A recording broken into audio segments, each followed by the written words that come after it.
السلام عليكم ورحمة الله وبركاته. وعليكم السلام ورحمة الله وبركاته. حياكم الله، أهلا وعليكم وسهلا. السلام ورحمة الله وبركاته. حياكم الله شيخنا. أهلا وسهلا، أهلا بالشيخ، حياكم الله. حياكم الله. كيف حالكم أحبكم في الله شيخنا؟ جميعا، أحبكم في الله جميعا، أنت والأخ رفقي وجميع الإخوة الحاضرين، نحبكم في الله.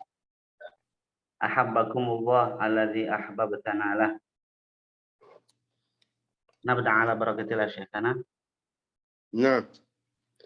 بسم الله الرحمن الرحيم. نعم، هل تفضل من تفضل. اقتراح؟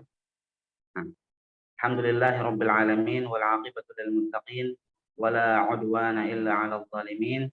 أشهد أن لا إله إلا الله وحده لا شريك له، أشهد أن محمدا عبده ورسوله. أشهد أن لا إله إلا الله وحده لا شريك له، وأشهد أن محمدا عبده ورسوله.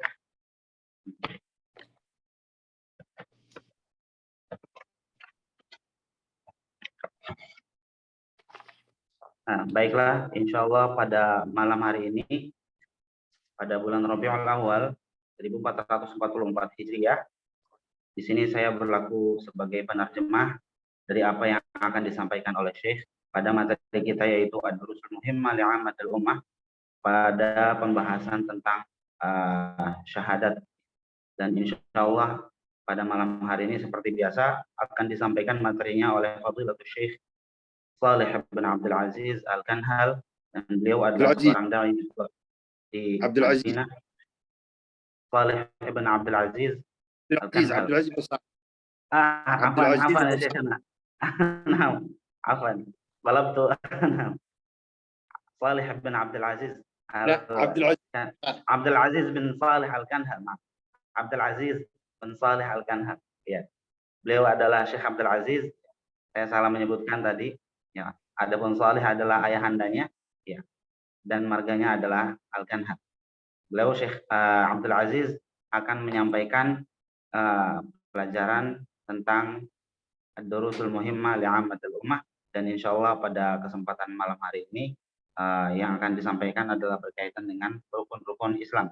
Dan satu pesan kepada ikhwah sekalian, diharapkan untuk mute saja ya, jadi mic-nya itu di-mute-kan saja supaya tidak ada yang berisik.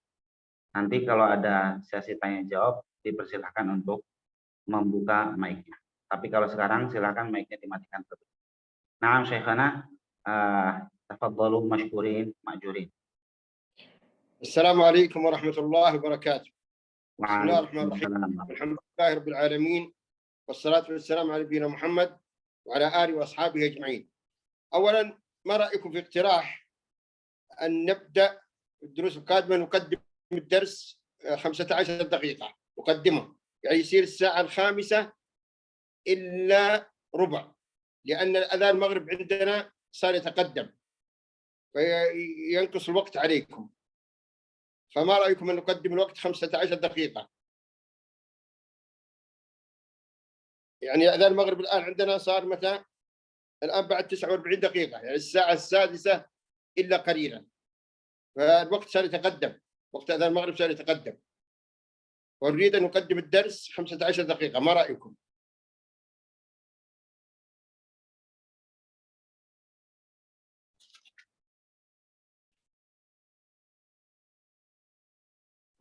المايك مغلق يا أستاذ. نعم شيخنا موافقون. طيب. هل تقصدون أنه في الأسبوع القادم؟ نعم من الأسبوع القادم نعم. يصير 5 إلا ربع، 5 نعم. إلا ربع حسب توقيتنا نحن. إلا ربع. نعم، إلا ربع ساعة. نعم إن شاء الله. نعم. إن شاء الله. نعم. طيب نبدأ في درس اليوم. بارك الله فيك. الدرس الماضي تكلمنا عن بعض ما يتعلق بالشهادة، وذكرنا بعض ما يتعلق بشهادة لا إله إلا الله. وفي هذا الدرس سنأخذ بإذن الله عز وجل شروط لا إله إلا الله، لأن الشيخ قال رحمه الله: وأما شروط لا إله إلا الله فهي العلم المنافي للجهل، واليقين المنافي للشك، والإخلاص المنافي للشرك، والصدق المنافي للكذب، والمحبة المنافية للبغض، والانقياد المنافي للترك، والقبول المنافي للرد، والكفر بما يعبد من دون الله. ثم قال رحمه الله: وقد جمعت في البيتين الآتيين علم يقين وإخلاص وصدقك مع محبة وانقياد والقبول لها، وزيد ثامنها الكفران منك بما سوى الإله من الأوثان قد ألها. نعم يا شيخ، لعل الأفضل أن تترجم هذا الكلام ثم نشرح. الله يحفظك. نعم. Bismillahirrahmanirrahim. Alhamdulillah wassalatu wassalamu ala Rasulillah. Syekh di sini menyatakan bahwa syahadat itu dia memiliki beberapa persyaratan. Ya. Persyaratan yang disebutkan di sini adalah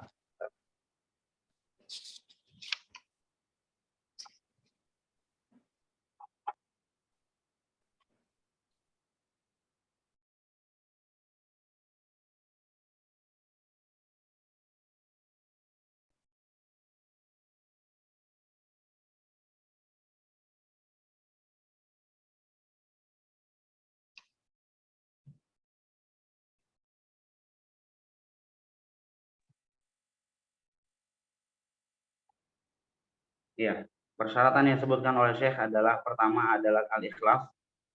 Kemudian al-ikhlas itu artinya adalah keikhlasan. Kemudian as-sidqu yaitu kejujuran yang berlawanan dengan kedustaan. Kemudian juga disebutkan law samahtum syekhana hal tukarriruna lana hadhihi syurut as-samaniyah. نعم bait syair. نعم نحن سنشرحها إن شاء الله، لكن أنا أردت أن تقرأ ما قرأته عليك تترجمه ثم أشرح. نعم. لا أقصد تعيد علي بيت الشعر الذي قاله الشيخ عبد العزيز. بيت الشعر الله يحفظك يقول: علم يقين وإخلاص. أعيد مرة أخرى: علم يقين وإخلاص وصدقك مع محبة وانقياد والقبول لها، وزيد ثامنها الكفران منك بما سوى الإله من الأوثان قد ألها.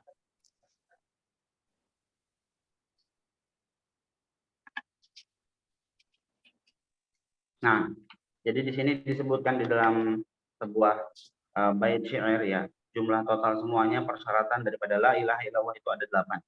Jadi dengan kita mengucapkan la ilaha illallah, akan tetapi kita tidak menerapkan syarat-syaratnya, maka itu adalah sesuatu yang percuma.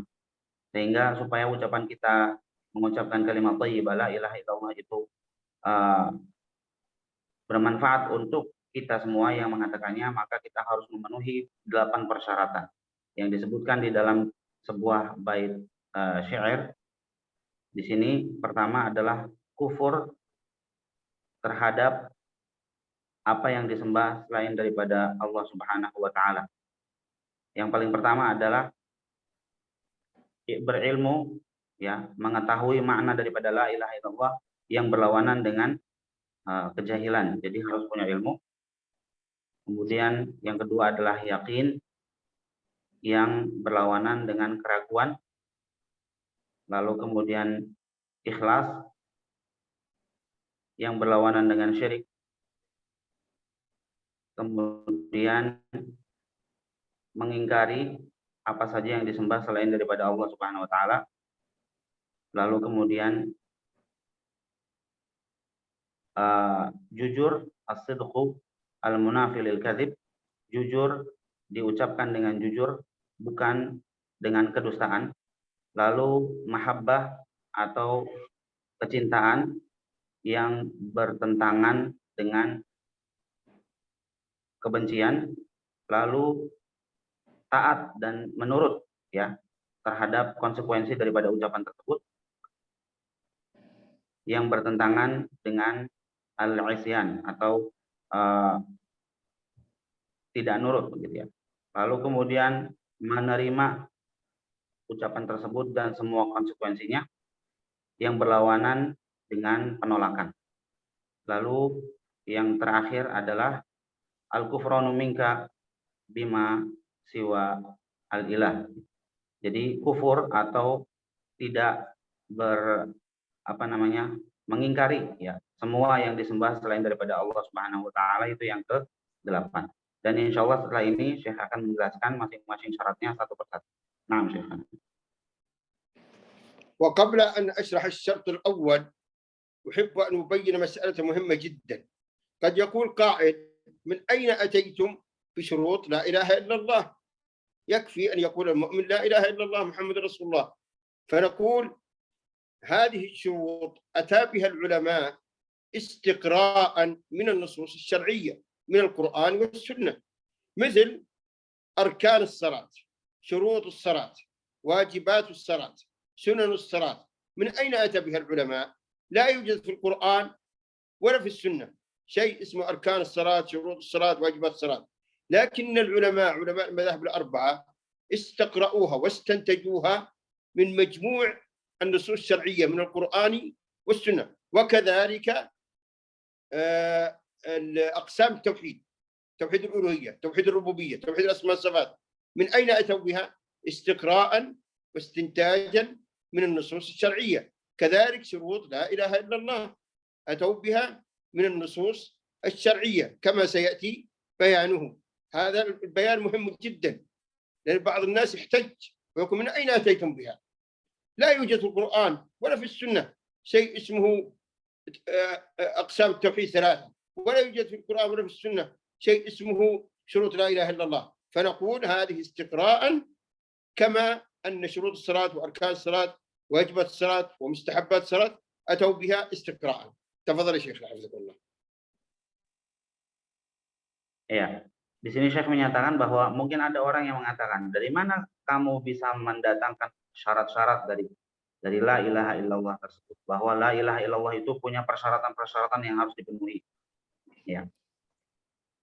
Jawabannya adalah ini adalah hasil istiqra atau penelitian dari para ulama yang menyimpulkan kesimpulan seperti itu.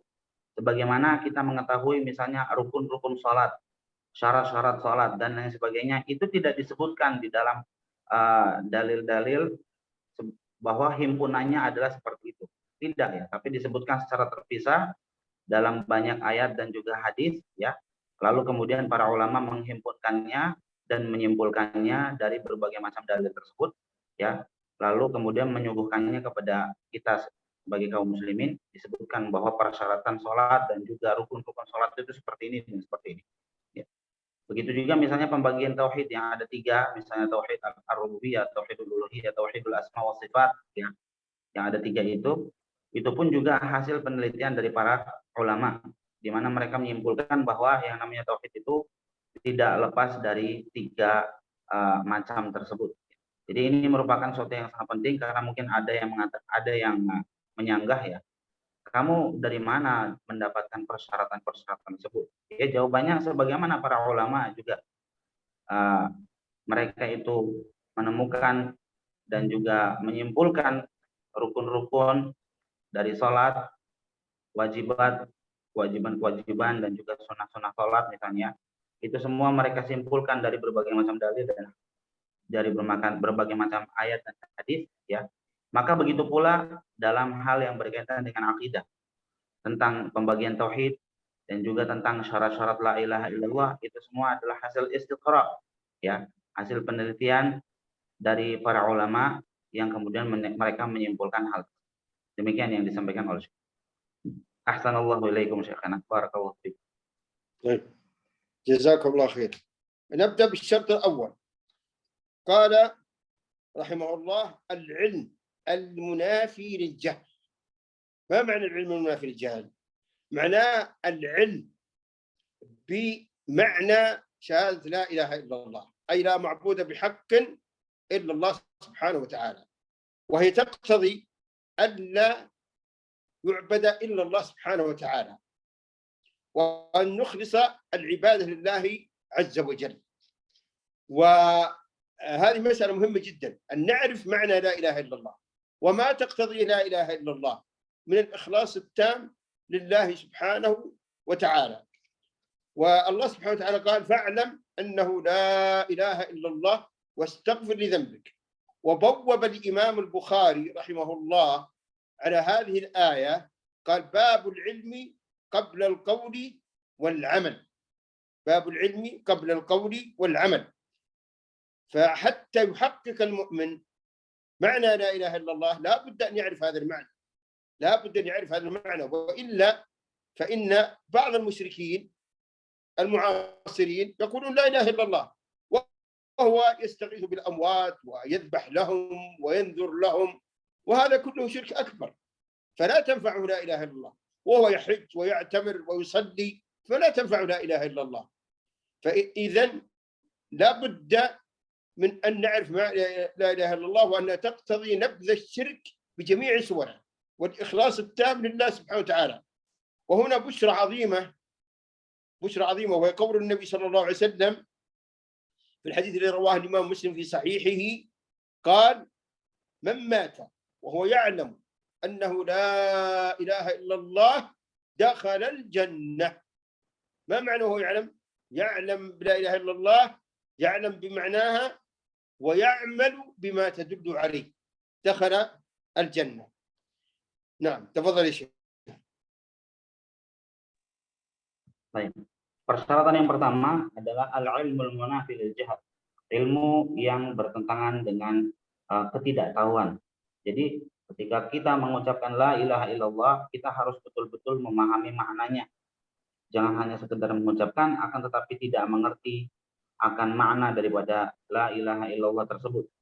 Oleh karenanya Allah Subhanahu wa taala menyatakan di dalam Al-Qur'an surat Muhammad ayat nomor 19, fa'alam annahu la ilaha illallah wastaghfir li dzambik, yang artinya maka ketahuilah, berilmulah gitu ya. Ketahuilah bahwa tidak ada Tuhan yang berhak disembah melainkan hanya Allah, dan mohonlah ampun atas dosamu. Jadi di sini Allah Subhanahu wa taala memerintahkan Rasulullah Shallallahu alaihi wasallam untuk mengetahui tentang la ilaha illallah. Bukan hanya sekedar mengucapkan, tapi juga ucapan yang didasari atas ilmu, ya, bukan hanya sekedar mengucapkan. Dan juga Al-Imam Al-Bukhari rahimahullahu taala menyebutkan sebuah bab dalam sahihnya, yaitu bab al-ilm qabla al-qawli wal amal. Ya, bab bahwa ilmu itu harus didahulukan sebelum berucap dan berbuat atau beramal, ya. Karena ucapan kita dan perbuatan kita itu harus didasari dengan ilmu, bukan hanya sekedar ikut-ikutan saja, akan tetapi harus betul-betul memahami hakikat daripada la ilaha illallah tersebut, yang mencakup adanya nafi dan juga isbat, ya, menafikan segala ibadah yang dipersembahkan kepada selain Allah, lalu menetapkan ibadah hanya kepada Allah Subhanahu wa taala semata, ya. Allah Subhanahu wa taala juga di sini Syekh juga menyebutkan bahwa banyak orang-orang, misalnya orang-orang musyrikin pada masa sekarang ini, yang mereka itu mengucapkan la ilaha illallah, akan tetapi perbuatannya tidak menunjukkan bahwa mereka memahami apa yang mereka katakan. Mereka ada yang meminta pertolongan kepada orang-orang yang sudah mati, kemudian menyembelih untuk mereka, bernazar untuk mereka, untuk orang-orang yang sudah mati. Ya, tentunya ini adalah syirik besar kalau dilakukan. Walaupun ia mengucapkan la ilaha illallah, tentunya la ilaha illallah yang mereka ucapkan itu tidak bermanfaat, karena tidak dibuktikan di dalam perbuatan mereka, dan perbuatan mereka justru bertentangan dengan apa yang mereka ucapkan. Jadi la ilaha illallah itu memiliki makna yang harus dipahami dan harus dimengerti, bukan hanya sekedar diucapkan. Barakallahu fiikum. Nah, والعجيب أن المشركين الأوائل قد عرفوا حقيقة معنى لا إله إلا الله، وأنها تقتضي إخلاص العبادة لله سبحانه وتعالى، ولذلك أنكروها. قال الله عز وجل على لسانهم أجعل الآلهة إلها واحدة إن هذا لشيء عجاب. بينما المشركون في هذا الوقت تجدهم يشهدون لا إله إلا الله وأن محمد رسول الله ثم يقعون في الشرك. إذن هم لا يعرفون حقيقة لا إله إلا الله. فالكفار صاروا خيرا منهم، كفار يعرفونها لكنهم أنكروها لأنهم يعرفون معناها الحقيقي وما تقتضيه من نبذ معبوداتهم كلها. هؤلاء يقولونها ولا يعرفون معناها، ولذلك يشركون، يستغيثون بالأموات، يذبحون لهم وينذرون لهم وغير ذلك. وهذا من العجائب الغرائب سبحان الله. تفضل شيخنا. Kata Syekh, termasuk sesuatu yang sangat ajaib sekali dan sangat mengherankan sekali bahwa orang-orang musyrikin di zaman Nabi Muhammad SAW, mereka itu betul-betul memahami dan mengerti makna daripada la ilaha illallah. Bahwa ketika diucapkan la ilaha illallah, maka konsekuensinya orang yang mengucapkan hal tersebut berarti dia hanya menyembah Allah semata, tidak menyembah berhala-berhala lagi, dan tidak menyembah apapun selain daripada Allah Subhanahu wa Ta'ala.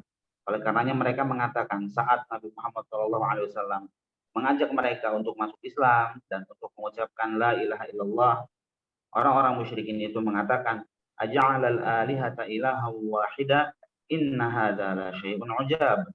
Apakah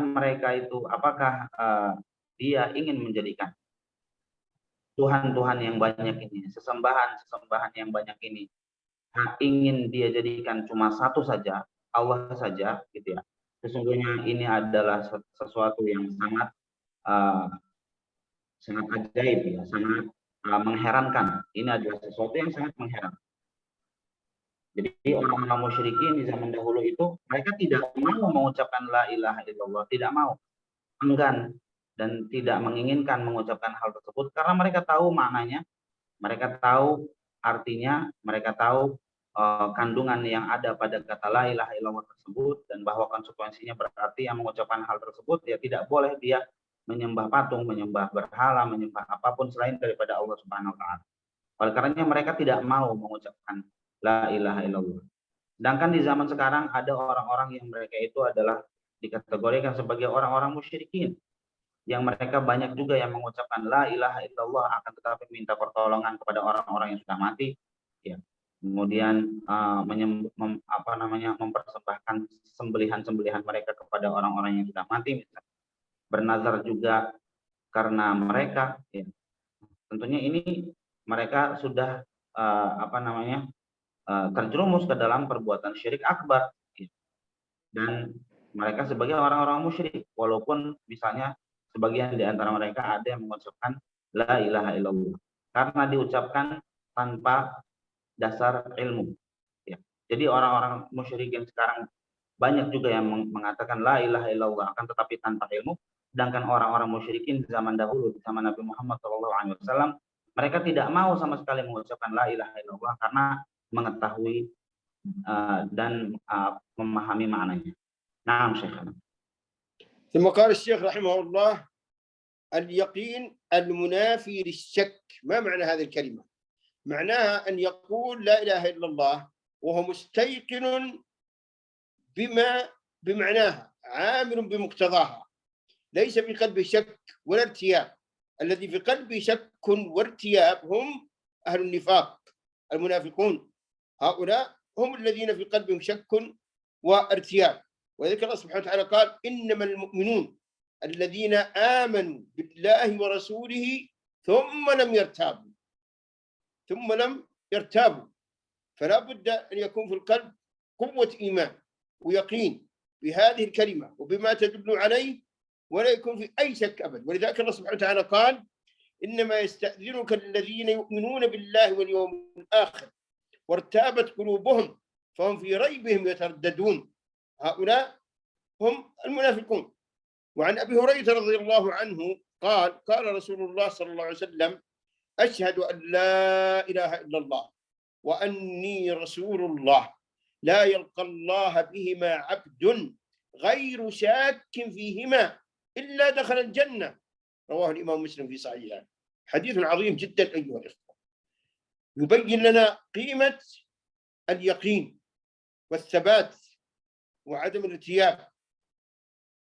يقول النبي صلى الله عليه وسلم: أشهد أن لا إله إلا الله وأني رسول الله، لا يلقى الله بهما عبد غير شاك فيهما إلا دخل الجنة. وعنه رضي الله عنه قال رسول الله صلى الله عليه وسلم: قال: من لقيت وراء هذا الحائط يشهد أن لا إله إلا الله مستيقنا بها قلبه فبشره بالجنة. رواه الإمام مسلم.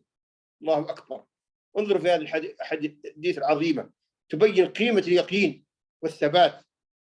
ولذلك ينبغي المؤمن أن يتعاهد قلبه في هذه الأمور. وأريد أن أنبه إلى مسألة مهمة، وهي أن بعض الناس قد يأتي أحيانا وساوس شيطانية في الشك والعقيدة والتوحيد وغير ذلك، لكنه يتضايق من هذه الوساوس ويتألم منها جدا ويتمنى زوالها.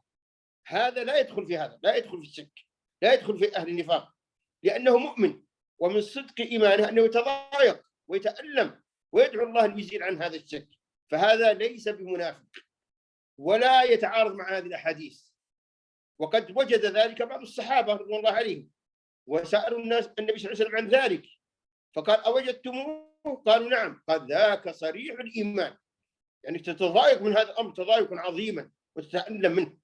فهذا لا يدخل في هذا، حتى يطمئن الأخوة الذين قد تنتابهم بعض هذه الأفكار ويتضايقون. نقول: اطمئنوا، فأنتم إن شاء الله على الإيمان والصلاح والخير.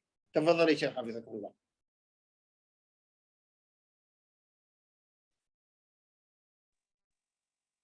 Baik. Syarat yang kedua adalah al-yaqinu al-munafi lisyak, yaitu yakin yang sangat bertentangan dengan keraguan. Jadi di sini keyakinan yang sangat bertentangan dengan keraguan. Orang-orang yang mengucapkan la ilaha illallah harus benar-benar meyakini kebenaran apa yang dia ucapkan. Harus benar-benar 100% yakin bahwa memang tidak ada Tuhan yang berhak disembah melainkan hanya Allah Subhanahu wa Ta'ala. Allah Subhanahu wa Ta'ala menyatakan di dalam surat Al-Hujurat ayat 15, innamal mu'minuna alladzina amanu billahi wa rasulihi tsumma lam yartabu. Sesungguhnya orang-orang yang beriman itu tidak lain mereka itu adalah orang-orang yang beriman kepada Allah dan juga kepada Rasulnya, kemudian mereka tidak ragu sama sekali. Kalau masih ada keraguan, maka itu adalah orang-orang munafik. Di mana orang-orang munafik itu ragu terhadap agama Islam, yang mereka berpura-pura masuk ke dalamnya, berpura-pura ikut sholat, berpura-pura ikut jihad dan lain sebagainya. Itu semua hanya kamuflase belaka dan hanya pura-pura saja. Dan tidak ada keyakinan di dalam diri mereka tentang kebenaran agama Islam. Di dalam sebuah hadis Rasulullah SAW menyatakan dari Abu Hurairah radhiyallahu anhu bahwa Rasulullah SAW menyatakan, asyhadu an la ilaha illallah wa anni rasulullah la yalqallaha bihima 'abdun ghairu syakkin bihima illa dakhalal jannah. Ucapan syahadat yaitu asyhadu an la ilaha illallah wa anni rasulullah.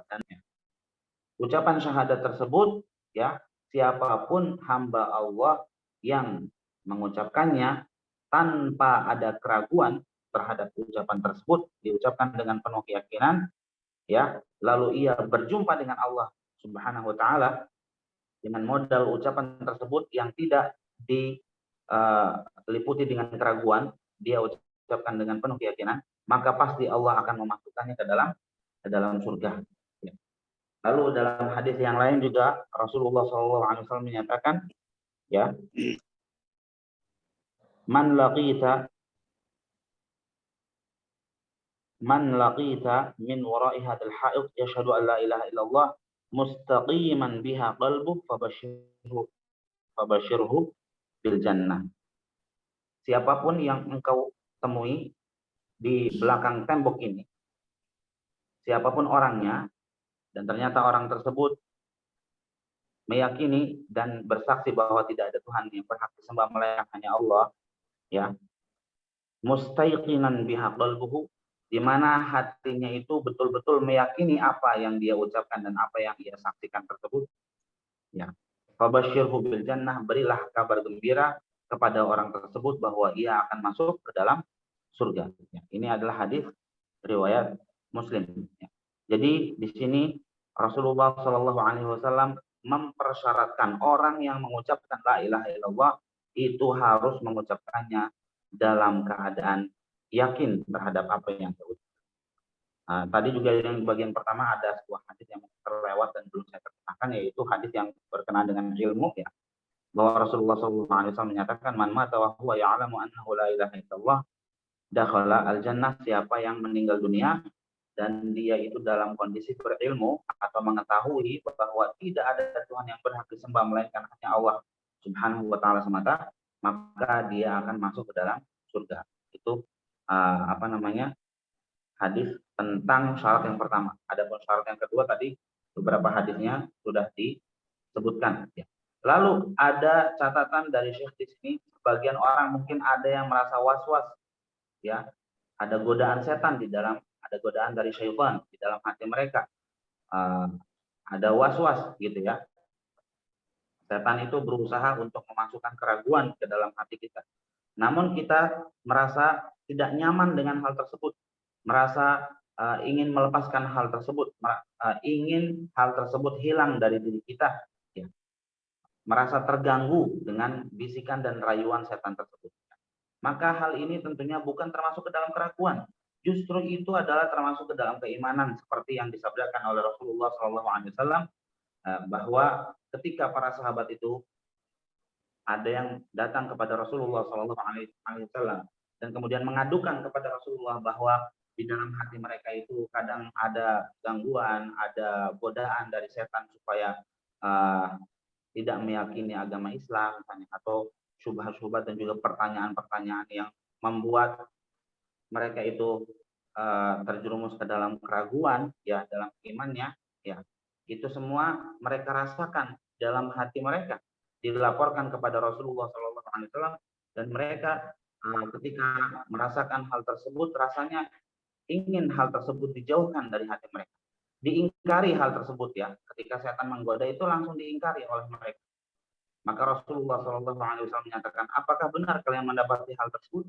Sungguh itu adalah iman yang nyata. Zaka sharihul iman, itu adalah keimanan yang nyata, keimanan yang terang benderang, ya. Karena kalau orang tidak punya iman, ya ketika digoda oleh setan, ya langsung nurut pada setan tersebut. Ini enggak nurut, ya, merasa terganggu dengan godaan dan rayuan tersebut dan merasa ingin dihilangkan hal tersebut. Maka itu adalah was-was yang datang dari syaitan, dan ketika kita ingin menipis hal tersebut, itulah keimanan yang nyata, seperti yang disabdakan oleh Rasulullah SAW. Naam, Syekh. ثم قال الشيخ رحمه الله: والإخلاص المنافي للشرك. ما معنى الإخلاص المنافي للشرك؟ معناه أن هذه الكلمة لا تنفع صاحبها إلا إذا قالها بإخلاص لله سبحانه وتعالى، بإخلاص لله سبحانه وتعالى. أما مع الرياء والنفاق لا تنفع. وذكر الله سبحانه وتعالى قال: وما أمروا إلا ليعبدوا الله مخلصين له الدين، مخلصين له الدين. والله سبحانه وتعالى قال: فاعبد الله مخلصا له الدين. فلا بد من الإخلاص. عن أبي هريرة رضي الله عنه قال: قال رسول الله صلى الله عليه وسلم: أسعد الناس بشفاعتي من قال لا إله إلا الله خالصا من قلبه أو نفسه. رواه الإمام البخاري. وعن عتبان رضي الله عنه عن النبي صلى الله عليه وسلم قال: إن الله حرم على النار من قال لا إله إلا الله يبتغي بذلك وجه الله عز وجل. رواه الإمام البخاري في صحيحه. والبشرى للمؤمن أيها الأخوة بشرى عظيمة في هذا الحديث. هذه الأحاديث كلها تدل على أن المؤمن سيدخل الجنة، أنه لا يخلد حتى لو كان مؤمن عاصي، فهو تحت مشيئة الله عز وجل. إن شاء الله عذبه بقدر ذنوبه ثم أدخله الجنة بما عنده من التوحيد، وإن شاء الله سبحانه وتعالى عفى عنه ابتداء. فنحن لا نحكم للناس بجنة ولا بنار، وإنما نرجو للمحسن ونخاف على المسيء، ولكننا نؤمن إيمانا جازما بأن من مات على التوحيد فمصيره جنة عرضها السماوات والأرض. تفضل شيخ. Baik. Untuk persyaratan yang ketiga dari kalimat thayyibah la ilaha illallah, yaitu adalah al-ikhlasul munafi lisyirki wa riya. Keikhlasan yang sangat bertentangan dengan kesyirikan dan juga riya atau ingin pamer dan ingin disanjung atau dipuji oleh orang lain. Jadi ketika kita mengucapkan la ilaha illallah, itu harus betul-betul dengan penuh keikhlasan mengucapkannya, ya. Hanya karena Allah Subhanahu wa taala, bukan karena ingin mendapatkan pujian daripada orang, ya. Bukan didasari oleh riya dan juga syirik, ya, seperti yang dilakukan oleh orang-orang munafik, ya. Mereka mengucapkannya itu hanya untuk tameng saja supaya dilindungi, ya. Tapi tidak dengan dasar keikhlasan dari dalam hati mereka. Maka di sini Allah Subhanahu wa taala pada surat Al-Bayyinah ayat nomor 5 menyatakan wa ma umiru illa liya'budullaha mukhlishina lahuddin.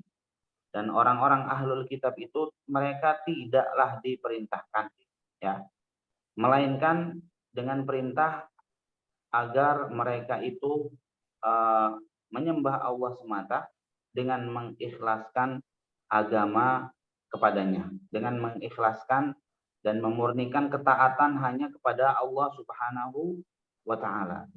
Jadi itu ahlul kitab, Yahudi dan Nasrani, mereka itu dahulu para nabi-nabi mereka dan rasul-rasul yang diutus kepada mereka itu memerintahkan mereka dengan tauhid, dengan keikhlasan, ya, supaya ibadah mereka itu dilakukan dengan seikhlas mungkin kepada Allah Subhanahu wa taala. Begitu pula Nabi Muhammad SAW, ya, juga ajarannya sama seperti itu, ya. Kemudian juga dalam sebuah hadis dinyatakan bahwa Rasulullah SAW menyatakan as'adun nasi bisyafa'ati yaumal qiyamah man qala la ilaha illallah khalisan min qalbihi, ya. Wa fi riwayah khalisan min qalbihi, yang artinya orang yang paling bahagia yang akan mendapatkan syafaat dariku pada hari kiamat adalah orang yang mengucapkan la ilaha illallah secara ikhlas, murni dia ucapkan itu betul-betul karena dorongan dari sanubarinya, dari hatinya, bukan karena ingin mendapatkan popularitas atau ingin mendapatkan perlindungan atau ingin apa, bukan, betul-betul murni karena Allah Subhanahu wa taala dari dalam hatinya, ya. Dalam riwayat lain min min qalbihi atau min nafsihi, dari dalam dirinya sendiri, bukan karena unsur paksaan dan lain sebagainya, bukan, betul-betul ikhlas. Itulah persyaratannya. Dalam hadis yang lain juga Allah Rasulullah SAW menyatakan innallaha harrama 'alan nari man qala la ilaha illallah mukhlishan min qalbihi, khalisan min qalbihi. Sesungguhnya Allah itu telah mengharamkan api neraka bagi orang-orang yang mengucapkan la ilaha illallah dengan ikhlas dari dalam lubuk hatinya, ya. Jadi di sini Syekh menyebutkan bahwa orang yang bertauhid insya Allah, ya, di akhirat nanti dia akan masuk surga. Apapun kondisinya, yang penting dia itu bertauhid, ya, bagaimanapun kondisinya, apakah dia itu punya dosa, banyak dosanya dan sebagainya, itu pasti orang yang bertauhid akan masuk ke dalam surga Allah Subhanahu wa taala. Maka orang yang bertauhid tapi dia memiliki beberapa dosa, Allah Subhanahu wa taala mungkin saja akan menyiksanya sesuai dengan kadar dosa-dosa yang pernah dia lakukan selama hidup di dunia, atau bahkan Allah Subhanahu wa taala akan memaafkannya dan mengampuninya, tidak menyiksanya sama sekali dengan siksaan neraka. Dari awal sudah dimaafkan semua dan sudah diampuni. Itu ada dua kemungkinan seperti itu. Karena semuanya tahtal masyiah, ya. di bawah kehendak Allah Subhanahu wa taala. Syekh menyebutkan pula termasuk akidah Ahlussunnah wal Jamaah bahwa kita ini tentunya tidak menentukan memvonis setiap person bahwa si fulan itu akan masuk surga atau akan masuk neraka. Kita tidak bisa memvonis seperti itu karena itu adalah hak Allah Subhanahu wa taala. Kita hanya bisa narju lil muhsin, ya, wa nakhaf ala al musi, ya. Orang yang berbuat baik, orang yang soleh selama hidupnya, orang yang terkenal baik selama hidupnya, maka kita itu berharap, ya, agar orang tersebut dimasukkan ke dalam surga oleh Allah Subhanahu wa taala dan diampuni. Ada orang yang terkenal dengan keburukannya, orang yang melakukan banyak dosa, ya, kita khawatir jangan-jangan orang tersebut nanti disiksa oleh Allah Subhanahu wa taala di dalam nerakanya. Ya, kita hanya punya harapan dan rasa kekhawatiran saja, tapi tidak bisa memvonis setiap person bahwa dia akan menjadi penduduk surga atau akan menjadi penduduk neraka, itu tidak bisa. Kita hanya bisa mungkin mendoakan, begitu, ya. Lalu itulah yang disebutkan oleh Syekh berkaitan dengan syarat yang ketiga, yaitu harus diucapkan dengan ikhlas, gitu, ya. Na'am, barakallahu fikum Syekhana. Nuwasil. نعم. وقال الشيخ رحمه الله: والصدق المنافي للكذب، يعني لابد أن يقول لا إله إلا الله صادقا من قلبه. المنافقون كانوا يقولون لا إله إلا الله محمد رسول الله، ولكنهم لم يصدقوا في ذلك، وهم في الدرك الأسفل من النار، لأنهم قالوها بغير صدق وإنما كذب. فينبغي أن ننتبه لهذا، لا بد من الصدق. ولذلك الله سبحانه وتعالى قال: ألف لام ميم أحسب الناس أن يتركوا أن يقولوا آمنا وهم لا يفتنون ولقد فتنا الذين من قبلهم فليعلمن الله الذين صدقوا وليعلمن الكاذبين. وعن معاذ بن جبل رضي الله عنه عن النبي صلى الله عليه وسلم قال: ما من أحد يشهد أن لا إله إلا الله وأن محمدا عبده ورسوله صادقا من قلبه إلا حرمه الله على النار. رواه الإمام البخاري في صحيحه. فينبغي أن ينتبه المسلم لنفسه. ولكن أنبه أيها الأخوة تنبيه مهم: لا يأتي إنسان يسمع من مثل هذه الشروط ثم يبدأ يوسوس: أنا لست صادق، أنا شاك، أنا كذا. لا، الأصل هو الصدق، والأصل هو أنك مخلص، هذا هو الأصل. فلا ينتفي الأصل بوساوس الشيطاني. انتبه لنفسك، رعاك الله. تفضل يا شيخنا حفظكم الله.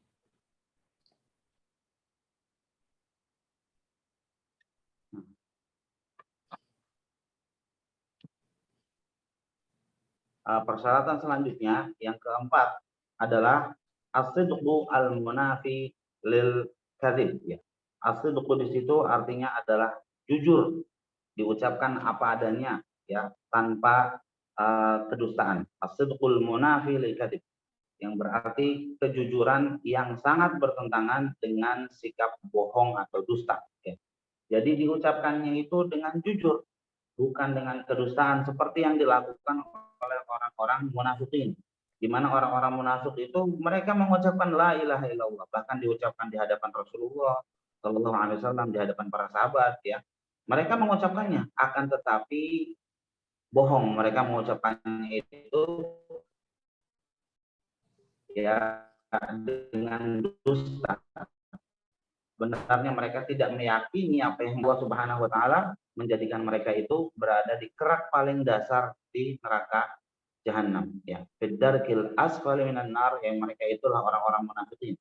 Mereka mengucapkan la ilaha illallah tapi mengucapkannya secara dusta, tidak jujur, ya. Jadi itulah yang dilakukan oleh orang-orang munafikin, yang mereka mengucapkan la ilaha illallah juga tapi tidak jujur, melainkan dengan dusta. Itu harus kita hindari, ya. Jadi di sini Syekh juga membawakan sebuah ayat di mana Allah Subhanahu wa taala menyatakan: Alif lam mim ahasiban nasu ay yutraku ay yaqulu amanna wa hum la yuftanun. Apakah orang-orang itu menyangka bahwa mereka itu akan ditinggalkan begitu saja setelah mereka mengatakan kami beriman, sedang mereka tidak lagi diuji setelah itu. Tentunya kalau orang sudah mengucapkan bahwa mereka itu beriman, pasti nanti akan ada ujian dari Allah Subhanahu wa taala. Makanya di sini di lanjutan ayatnya surat Al-Ankabut ya ayat 1, 2 dan 3, walaqad fatanna alladziina min qablihim fala ya'lamanna Allahu alladziina shadaqu wa la ya'lamanna al-kadzibin. Dan sungguh kami ini, kata Allah ya, telah menguji orang-orang sebelum mereka. Maka Allah pun mengetahui siapa orang-orang yang benar-benar jujur ya, dan siapa orang-orang yang dusta. Jadi Allah Subhanahu wa taala akan memberikan ujian sehingga akan terpisahlah itu orang yang betul-betul jujur dan orang-orang yang berdusta dalam keimanannya. Jadi di sini lalu di dalam sebuah hadis juga dinyatakan ya bahwa Allah Subhanahu wa taala itu akan ma min ahadin yashhadu an la ilaha illallah wa anna muhammadar rasulullah sidqan min qalbihi illa haramallahu ala an-nar. Siapa di antara tidak ada seorang pun yang dia itu bersaksi bahwa tidak ada Tuhan yang berhak disembah melainkan hanya Allah dan bahwa Nabi Muhammad SAW adalah utusan Allah dengan jujur. Persaksian itu dia ucapkan dengan sejujur-jujurnya. Yang sidqan min qalbihi, dari dalam lubuk hatinya, illa harramahullah wa 'alan nar. Nah, tidak ada orang yang seperti itu melainkan pasti akan Allah haramkan dia dari api neraka. Artinya dia tidak akan masuk api neraka, tapi akan dimasukkan oleh Allah Subhanahu wa taala ke dalam surganya. Nah, Syekh, barakallahu fiik. وقال الشيخ رحمه الله: المحبة والمحبة المنافية للبغض. ما معنى هذه الكلمة؟ معناها أن يحب كلمة لا إله إلا الله وما تدل عليه لا إله إلا الله، وأن يعمل بمقتضاها. الله سبحانه وتعالى يقول: والذين آمنوا أشد حبا لله، ويقول سبحانه: يا أيها الذين آمنوا من يرتد منكم عن دينه فسوف يأتي الله بقوم يحبهم ويحبونه. فالذي يقول لا إله إلا الله ثم يبغض ما تقتضيه لا إله إلا الله من الإخلاص، فهذا في حقيقة لم يحقق محبة لا إله إلا الله، أو يبغض شيئا من شرع الله عز وجل، هذا في الحقيقة لم يحقق محبة لا إله إلا الله، أو ينكر شيئا من شرع الله ويعترض عليه، هذا في الحقيقة لم يحقق محبة لا إله إلا الله. فينبغي أن ننتبه لهذا المعنى العظيم. تفضل يا شيخ حفظكم الله.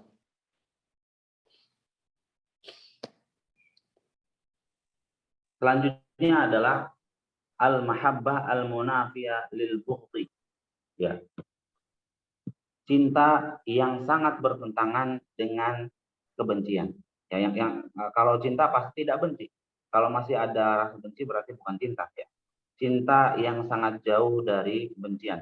Jadi orang yang mengucapkan la ilaha illallah harus betul-betul dia mengucapkannya dengan penuh rasa cinta kepada Allah Subhanahu wa taala dan kepada syariat-syariat yang Allah Subhanahu wa taala syariatkan. Maka kalau ada orang yang mengucapkan la ilaha illallah akan tetapi dia membenci sebagian syariat yang ada pada agama Islam ini, maka persaksiannya adalah persaksian yang palsu yang tidak bisa diterima ya. Orang yang mengucapkan la ilaha illallah haruslah mengucapkannya atas dasar kecintaan dia kepada Allah Subhanahu wa taala dan juga kepada syariat-syariat yang telah Allah Subhanahu wa taala syariatkan. Jadi kalau seandainya kita itu melakukan sesuatu akan tetapi dan itu termasuk sesuatu yang diperintahkan di dalam agama Islam, akan tetapi dilakukan dengan kebencian, tidak suka. Walaupun kita melakukannya, maka itu persaksian syahadatnya dipertanyakan. Orang yang misalnya melakukan sholat, melakukan puasa, melakukan zakat dan sebagainya, tapi dia benci terhadap apa yang diwajibkan tersebut, maka itu dia tidak memiliki persyaratan mahabbah pada la ilaha illallah yang dia ucapkan, sehingga persyaratannya ada yang tidak sempurna. Naam Syekhana barakallahu fiik. الآن لم يبقى على الأذان عندنا إلا دقيقة واحدة، فلعلنا ننتهي من هذا الدرس هذه الليلة.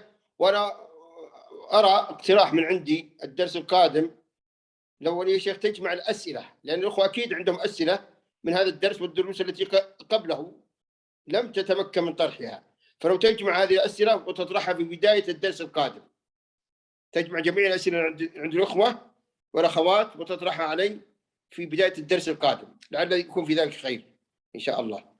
جزاكم الله خير جميعا وحفظكم الله، وأسأل الله سبحانه وتعالى بأسماء الحسنى وصفات العلى أن يجمعكم والديكم وأزواجكم وذرياتكم ومن تحبون في جنات الفردوس الأعلى، وأن ييسر لكم جميعا وجميع المسلمين أداء الحج والعمرة وزيارة المسجد النبوي. حفظكم الله. السلام عليكم. Waalaikumsalam warahmatullahi wabarakatuh. Jadi di sini waktunya tinggal 1 menit lagi menuju ke azan maghrib di kota Madinah, di kota Al-Madinah Al-Munawwarah, sehingga Syekh izin pamit untuk berangkat sholat maghrib, jadi tidak bisa dilanjutkan ya. Adapun pertanyaan-pertanyaan yang mungkin ada pada pertemuan sekarang ini ataupun beberapa pertemuan sebelumnya, silahkan dicatat dan nanti insya Allah akan Ana sampaikan kepada Syekh pada awal pelajaran di pekan depan. Dan pekan depan insya Allah akan dimajukan sedikit ya, pelajarannya bukan jam 9 malam, akan tetapi jam 9 kurang 15 menit ya. Jadi sekitar jam 8.45 menit ya. Jam 8.45 menit sudah dimulai pelajarannya, sehingga nanti ada kesempatan dan sesi tanya jawab yang bisa digunakan oleh ikhwan dan akhwat sekalian untuk mengajukan pertanyaan, dan Syekh akan menjawab pertanyaan-pertanyaan tersebut insya Allah pada pekan yang akan datang. Silahkan nanti dikumpulkan pertanyaan-pertanyaannya ya, dan nanti akan diajukan pertanyaan tersebut kepada Syekh di awal dari pelajaran di pekan depan yang akan dimulai seperti yang tadi Ana bilang jam 9 kurang 15 menit. Dan Syekh mendoakan kepada Allah Subhanahu wa taala untuk kita semua agar memudahkan kita dapat melaksanakan ibadah haji dan umrah, juga bisa mengunjungi Al-Masjidil Haram dan juga Masjid Nabawi dalam kondisi sehat dan juga bersama dengan keluarga dan orang-orang yang kita cintai ya. Kita aminkan dan kita mohonkan kepada Allah Subhanahu wa taala agar mengabulkan doa Syekh yang tadi beliau ucapkan. Wa nahnu naqulu lakum syekhana al-fadil jazakumullahu khairan wa ajzala lakum al-mathubah wa ja'ala al-firdausa maswaakum wa maswana jami'an wa ila liqa fi al-usbu' al-qadim في الساعة 9 إلا 5 دقائق في توقيتنا نحن في إندونيسيا. بارك الله فيكم وإلى اللقاء. السلام عليكم ورحمة الله وبركاته. السلام عليكم. وعليكم وعليكم السلام. سبحانك اللهم وبحمدك أشهد أن لا إله إلا أنت أستغفرك وأتوب إليك. نشكركم جميعا أيها الإخوة ala hudurikum wa musyarakatikum fi hadza ad-dars. Terima kasih banyak pada semua yang hadir pada malam hari ini. Insyaallah kita akan berjumpa kembali pada kesempatan yang sama di pekan depan jam 9 kurang 15 menit, dan untuk pertanyaan silakan langsung diajukan saja di awal pelajaran nanti dan langsung dibuka dengan pertanyaan terlebih dahulu sebelum masuk ke pelajaran. Barakallahu fikum. Wassalamualaikum warahmatullahi wabarakatuh. Waalaikumsalam warahmatullahi wabarakatuh. Jazakumullah khairan ya Ustaz.